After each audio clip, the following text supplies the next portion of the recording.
What if I told you that 95% of who you are is a loop, a cycle of thoughts, feelings, and behaviors that you have repeated for so long that you now call that you, and that the only way to change your life is to literally stop being yourself? That is what I came face to face with at a 3-day Joe Dispenza retreat, where I found myself crying through an hour-long meditation, not because anything was wrong, but because something finally shifted. In this video, I'm going to share the 6 life-altering realizations that I came face to face with at that retreat that have led me to immediately shifting my identity into her. If you are tired of being stuck in the same loop over and over again, and you know that something deeper is calling for you, this video is for you. I'm gonna be honest, I did not follow Joe Dispenza's work before going to his retreat. I'd heard of his book, Breaking the Habit of Being Yourself, and that your personality creates your reality. And of course, given my background and the work that I do both personally and professionally as a business and identity coach, it resonated with me. And I was curious. A friend of mine was going, she invited me to go with her, and I decided, why not? I have nothing to lose. I know that there's a difference between knowing something intellectually and actually having the physical experience of it. What I didn't realize was that this retreat wasn't just about 3 days of meditation. It was about meeting the version of me that I kept trying to think my way into and actually becoming her, not in a few weeks, not in a month, not in a year, but in an instant. And this is what I want to open you up to the possibility of right now. Let's dive into takeaway number 1. You cannot change your life being the same person. The person that you are watching this video right now, the person that you were before you push play, she cannot come with you to your next level. I've been saying this to my clients recently, this idea of the version of me that got me this far is not the version of me that's going to my next level. And what does that look like for you? Because one of the things that he talked about at this retreat was there's been a study done that 95% of our thoughts, behaviors, and actions are automatic. So think about any given day, the things that you do, how you wake up, go brush your teeth, comb your hair, get on your phone, scroll through Instagram. All of that happens automatically. And until we get conscious and come up against ourselves, the self that we've been calling ourselves for 20 years, 30 years, 50 years, 70 years, we cannot make a shift, make a change, and create a new reality. We're ultimately going to keep living the same year after year, with slight shifts and changes because we have not changed. One of the concepts that he shared at this retreat that really had this sink in for me was this idea of going beyond the body, the environment, and time. So you know those moments when you're like, I want to do this thing, but I just don't feel like it? Body. Or you're like, I would love to do this, but my home isn't set up right. I don't have the right job. I don't have the right family or friend support. Environment. Or even more common, I don't have time, or I don't have time to wait, or it's going to take too much time. Time. In order to change, we have to go beyond our body, our environment, and our time. One of my intentions going into the retreat was that I have a habit of basically breaking accountability with myself. I will set an intention to meditate every day, to go for a run 3 times a week, and I'll do that habit consistently for a few days, a few weeks, maybe even a few months. Then at some point, I step back into the habit of being myself, the old self, and I stop working out 3 days a week. I stop meditating every day because ultimately I don't have anyone that I'm responsible to for it. I'm not going to win a prize for it. It's just something I want to do. How many of you have something right now that you know ultimately would have you feel better, would have you look better, would improve your finances, your relationships, your self-image, but you are not doing it consistently? You cheat yourself out of it. You make excuses. Oh, I'll do it next time. That was me. And so my intention going into this retreat was I want to break that habit of being the version of me who is willing to show up when there's someone else there, when there's an accountability partner, when there's a trainer, but is not willing to show up when it's just me and me. And so this idea of going beyond my body, I don't feel like it, going beyond my environment, I don't have the right workout equipment or whatever other excuses I could come up with, and then going beyond time, I don't have time today, I'm too busy today, it's going to take too long for me to see results, is so critical if I want to make this shift. And for all of us to make a shift, we have to go beyond our body, our environment, and our time. Because again, the identity that got you here, they can't go with you where you are going. Takeaway number 2 is that we're only perceiving 1% of our reality. There is 99% out there that we're literally not perceiving. You ever notice that 3 people can be in a room, all hear the exact exact same conversation, and all three have completely different takeaways, feelings, beliefs about what just happened. This ties into my 1-year experiment of being absolutely delusional, because if I'm living only based on what my 5 senses can physically feel, see, hear, touch right now, I am staying limited in what my potential is. I am not tapping into the 99% that is not currently in my physical reality. The way that Joe Dispenza talks about this is this idea that most of us spend our time thinking and replaying the past, using that information to then predict our future. So, oh, though this happened last time I did this, so maybe that will happen next time. We use it for good, bad, indifferent, but that keeps us stuck in the same cycle of living yesterday, tomorrow. To actually co-create your future, you have to experience that future before your 5 senses can feel, touch, see, hear it right now in your physical environment. This is the core principle of manifestation, tapping into the feeling of what it is you desire to have in your future as if it is already so. This is where we get to be creative and utilize the power of our minds and our brains to step into the new future, to literally co-create the future. Because if you are constantly creating from past situations, conversations, experiences, memories, that is going to keep you in a loop of repeating the same patterns. You ever notice how if maybe you're on the dating struggle bus, you tend to attract the same type of relationships or the same type of problems? That is not a coincidence. We want to break a habit. If we want to create something new in any area of our lives, we have to stop creating from the past and start actively creating from our future. This idea that Joe Dispenza spoke on as remember your future. At this retreat, I literally became someone new, and I'm going to share in these takeaways how I did that, and you are going to get to see how you can literally do this today. So how do we stop creating from the past? This brings me to takeaway number 3, which is that those thoughts and feelings that we're experiencing every day are a loop. There was actually a study done that he referenced during this retreat that shares that 90% of our thoughts every day are the same. So we're basically thinking the same thing each day. Now, the thing to remember is think about what happens when you have a thought. So let's just say you have a thought that feels really good. You have that thought, you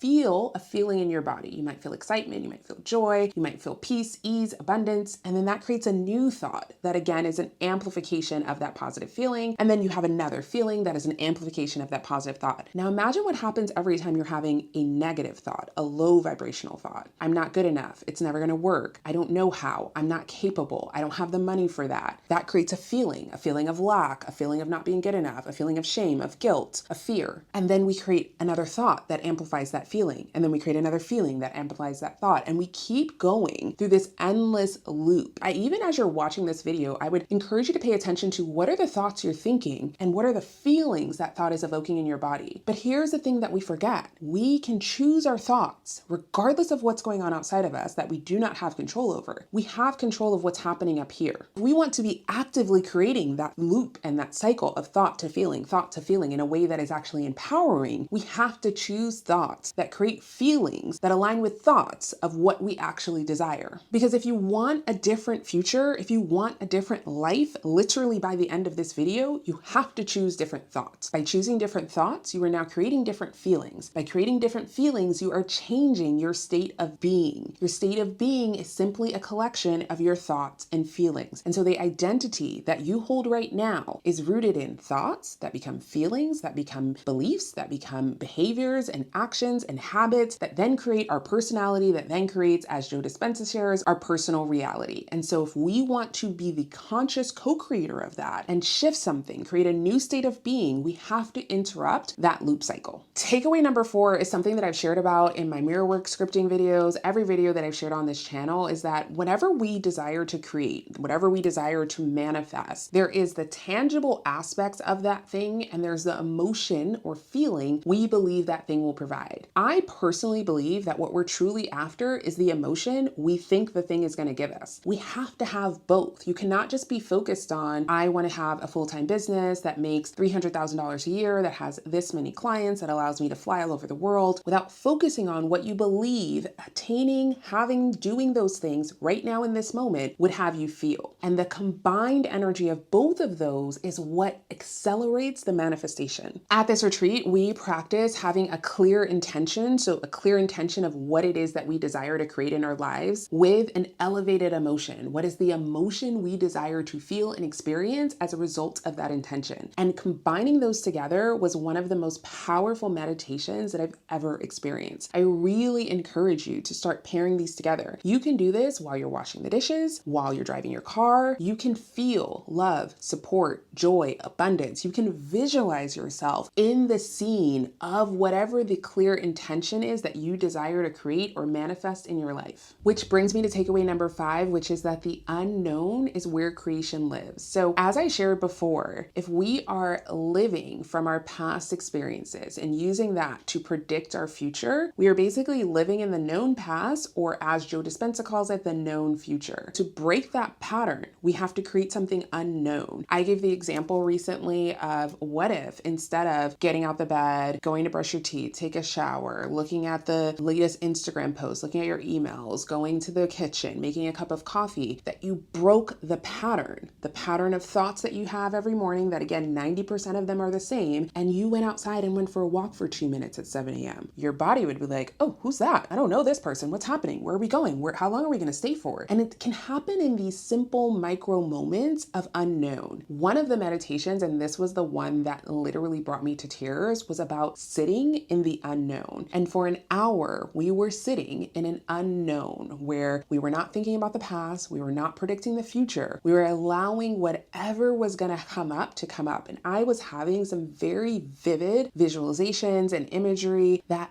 felt a little scary because it was unknown. It wasn't something that I was actively predicting or creating. I was just being present to nothing. And that can feel fearful because when we want to create something new, we want to know how, we want to know when, we want to know exactly how it's going to be packaged. But the magic of creation happens in the unknown. Your only job, as I shared in the prior takeaway, is to get clear on your intention. What do I want? What does it look like? As well as the emotion we believe that thing will provide us. And tapping into that in the present moment, remembering that now, not waiting for it to happen, not trying to predict how or when it's going to happen, but sitting in the unknown while also embodying the feeling, the energy of that thing right now. I really believe that creation doesn't live in your schedule or plan. It lives in your surrender. And so the practice of me sitting in this unknown meditation, I didn't know how long it was going to be, when it was going to end, what was going to happen next, what thought might come up, what feeling might come up, was scary. But I realized it wasn't scary from the perspective of anything bad was going to happen. It's just I'd gotten so used to being able to predict what is or isn't going to happen, how it's going to happen, what it's going to look like, when it's going to happen. And when we sit in the unknown and surrender to that unknown, with whatever it is that you are creating in your life, that is where the magic happens, where you get to come up against the edges of yourself. So whenever you feel that little bit of fear, but also some excitement because there's something unknown here, and in the unknown, magic can happen. That is your go sign. Number 6, which was honestly the most powerful takeaway for me, was that when you are creating something new, that new choice, that new state of being must carry a greater energetic charge than the old story, the old way of being, the old choice. And so for me, that looked like stepping into this version of myself who keeps her promises to herself. Not because anyone's watching, not because she's getting an applause or a gold star, but because that is just who she is. And in one of the guided meditations, Joe Dispenza guided us through the exercise of feeling the emotional charge of becoming this new version of yourself, while also feeling the old charge of who I had been, the person who breaks the promises, who makes excuses, who cheats herself out of having to be accountable to herself. And once I was able to play around with those levels and allow the new way of being to have a stronger emotional feeling in my body of joy, of acceptance, of freedom, of really feeling empowered, that old identity was no longer, because she, the woman I am becoming, honors herself. That's just who she is. This isn't I need to do this. It is